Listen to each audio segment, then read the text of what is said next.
jelas saya bangga sekali hari ini bisa berada di kantor DPD. Kantornya bagus, luas, dan strategis.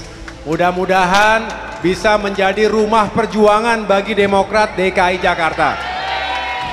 Demokrat! Demokrat! Demokrat! Demokrat DKI Jakarta! Di kesempatan yang baik ini, beliau-beliau tentunya ingin menyampaikan beberapa hal. Ada tentunya permasalahan-permasalahan wilayah, termasuk harapan-harapan dan seterusnya. Jadi kawan-kawan ini ingin menyampaikan hal-hal yang nanti akan disampaikan langsung kepada ketum.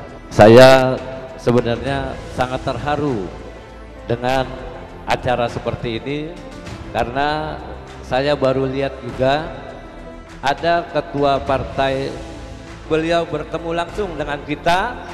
Ini suatu kehormatan buat kami. Kalau saya manggil Mas Ahaye jangan sampai manggil Bapak, nanti kemudaannya hilang. Ini tokoh muda yang jadi panutan saya rasa. Saya berharap Partai Demokrat ini bisa menjadi salah satu partai pelopor, ya, partai yang peduli dengan jaminan sosial. Minimal seluruh anggotanya bisa tercover oleh jaminan sosial, baik itu oleh kesehatan maupun ketenagakerjaan. Mas Ahaye, kita akan ulang perjuangan kita. Perhatikan kami Majelis Taklim, dan Majelis Taklim itu apa kata ustazahnya, Mas? Kita harus yakin karena Mas Ahaye ini paket lengkap. Mas Ahaye ini punya 6 tas.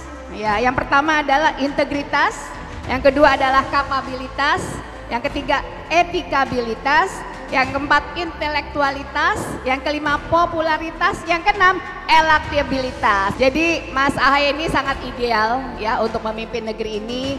Dengan modal 6 tasnya ini insya Allah bisa berlari mengejar berbagai ketertinggalan kita ya, insya Allah 2024 mimpi kita bisa tercapai. Secara umum langkah konkretnya apa untuk perubahan dan perbaikan ke depan, karena kita sudah melihat keadaan sekarang ya serba banyak kekurangan seperti keadaan ekonomi dan lainnya, itu banyak yang kurang. Visi perubahan dan perbaikan itu adalah suatu misi yang luar biasa, yang tantangannya sangat berat ya, tapi itu dilakukan oleh Partai Demokrat, harus melakukan perubahan dan perbaikan. Menyikapi survei LSI bahwa kepuasan terhadap pemerintahan Jokowi saat ini 90%, hampir 90%. Itu Bang Ahaye, 90%. Padahal kalau di bawah itu amburadul, Masya Allah. Menyikapi nih 90%. Dan langkah konkret dari abang kita, Bang Ahaye, apa selanjutnya? Apakah nanti malam dibahas tuh yang masalah survei yang 90% tersebut?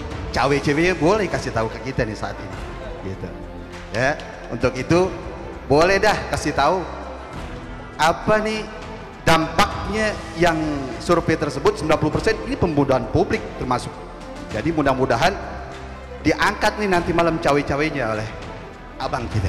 Karena selama ini yang kita tahu kepemerintahan sekarang terlalu mengkriminalisasi para ulama. Ini buat saya, ini negara adalah negara yang begitu banyak orang-orang tokoh agama yang membutuhkan doa, minimal keberkahan dari mereka semua. Mungkin perubahan dan perbaikan ini cara merangkul ulama seperti apa, bukan hal seperti ini sekarang. Ini menjadikan keburukan yang benar-benar dahsyat buruknya. Terima kasih atas kehadirannya. Saya tentunya selalu menantikan pertemuan-pertemuan semacam ini karena bukan hanya bertemu tatap muka tapi juga mendengarkan aspirasi dan harapan dari Bapak Ibu sekalian. Semangat perubahan dan perbaikan ini bukan sesuatu yang aneh, bukan sesuatu yang tidak lazim. Mengapa? Karena memang selalu ada semangat perbaikan.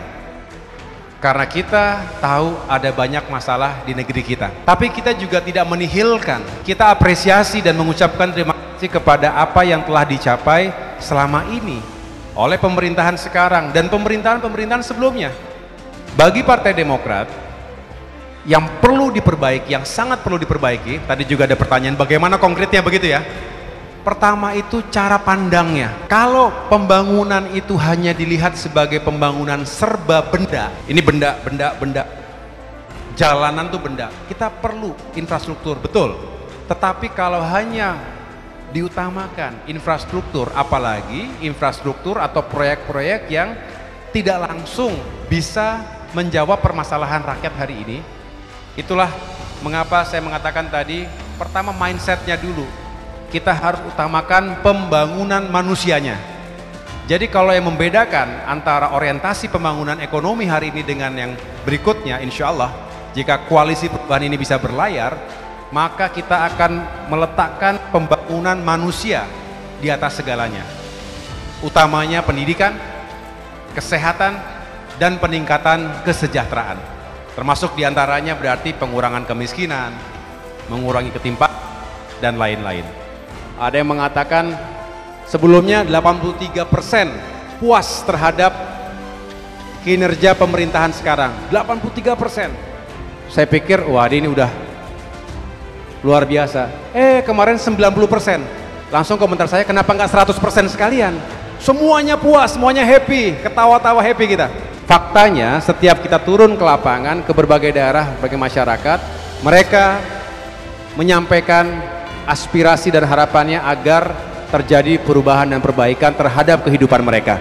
Dan di depan Bapak Ibu sekalian, saya sekali lagi menyatakan Demokrat siap untuk bersinergi dan berkolaborasi dengan segenap kalangan masyarakat, terutama para tokoh, memenangkan suara rakyat dan pada akhirnya membawa perubahan dan perbaikan untuk Indonesia yang semakin baik ke depan.